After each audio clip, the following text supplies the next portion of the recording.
Well, J.D. Vance warned us the other week about freedom of speech. By that he meant censorship. But there's another thing that happened last night that makes me worry about freedom of speech and about the whole democratic process. It was an event that I was doing in Camborne in Cornwall last night, where a group called Antifa turned up. Now, they have their origins in America, and they're more than happy to resort to violence. Have a quick look at some of the Antifa protesters from last night.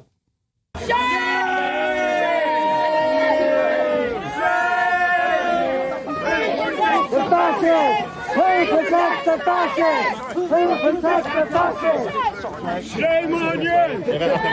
Shame on you! Wait. You're embarrassed! Shame on you! So let's be clear, these were masked protesters. Members of the public were expected to walk through them. Of course, what they were looking for was members of the public to react. One member of the public who was there had his tooth knocked out, but no arrests were made. And no attempt was made by Devon and Cornwall police to separate protesters out. And prior to the event, they'd made scores of phone calls to the venue saying, cancel the event or there will be violence on your premises. And I've got to tell you something. I'm a great believer in political protest. You can stand there and shout, maybe chuck the odd egg. All right, just about live with that. I think what happened last night was closer to political terrorism and quite extraordinary that Zoe Fox, Councillor Zoe Fox, was there, and she was the Labour mayor of Camborne up until last year. I have written to the Home Secretary, and I will be actually writing to the Chief Constable of Devon and Cornwall Police complaining about their conduct. You've seen loads of political protests over the years. I just don't think people with masks should be able to crowd round the entrance. No. At what is a democratic event. Yeah, I completely agree. I mean, actually, you couldn't see it very well on that clip, but the clip I looked at earlier where they were masked, they looked very intimidating. Yeah. Nobody should be intimidated in attending a political event, a public event. If the police and the organisers, reform presumably, have been in touch and liaised, as you would always have to do for this sort of thing. How many people do you expect? Have you got adequate car parking, etc., etc.? But if the venue had warnings of violence, I'm surprised that the police seem to think, oh, well, perhaps they don't mean it. Well, it's this response to policing that we act when there's a problem, rather than being preventative. And they could have just read online and have known what was going to happen. Well, yes, I think there will have been people going to that, as there would be to any political party meeting, who might have gone, oh, I'm not going to go through that. Well, 100 people who'd bought tickets turned around and left. I'm not a member of your party, Nigel, obviously, but I expect you to be. Okay, but everybody has got the right to do that, and we're all used to it. And I've been to a gazillion party conferences where they're noisy and not very pleasant, but not that level of intimidation to members of the public. This in a village hall, I presume. This is it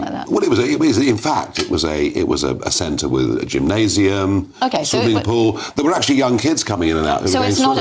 What I mean is, it's not a purpose-built conference centre like you'd get at the Labour or Tory. No, I mean, my concern here is that if these people are allowed to continue to behave like this, and let's hope the Home Secretary does. I mean, I think Antifa should be a banned organisation, frankly, because of the fact they've used violence so repeatedly, particularly all over America. But otherwise, how do we conduct elections? How do we have proper debate?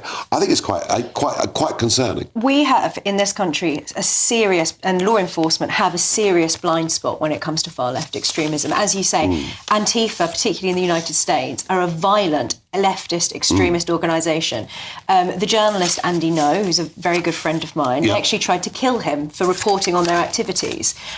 So, this is not something that we can tolerate in the short term without it escalating in the long term. And we've seen this with other types of protests over the last 5 years, that when you give them an inch, it keeps going and going and going until it's the destruction of property, vandalism, and eventually attacking people. And no arrests. No arrests. And when you see the way that the police protest other protests, where they're so heavy-handed, and this is straightforward democratic interference. And what's remarkable is that, for all of the talk in Parliament, particularly in the Labour Party, of how it's important for everybody to be nice to one another.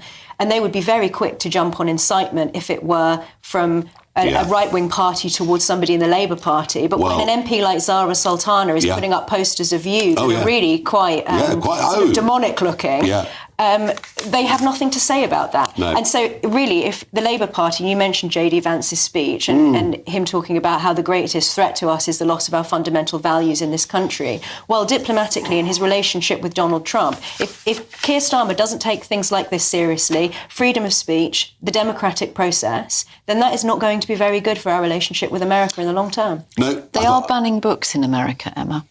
What are they banning? They're banning books in libraries, aren't they? Children's books.